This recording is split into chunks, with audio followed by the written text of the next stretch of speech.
In this problem, they tell us that a number is increased by 20% and this new value is decreased by a factor of 2/3.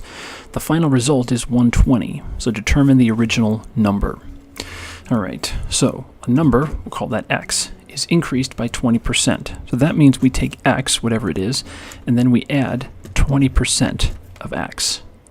Now, let's combine like terms. This has an x, this has an x. So all we have to do is combine the numbers in front. Well, what number is in front of x? 1. So when we combine these, this equals 1.2x. So now it's increased by 20%, and then this new value is decreased by a factor of 2/3. And this is where it gets people.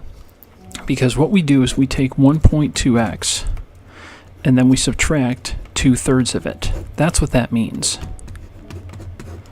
Because here this is increased by 20%, and then this is decreased, so we're subtracting 2/3 of it. Now like this, we can say that these are like terms. We treat 1.2 as a quantity, just like x. And so we say, all right, well, what's the number in front of this? 1. So 1 minus 2/3 is 1/3 times 1.2x. Now we're saying that all of this equals 120. So we have to get x by itself.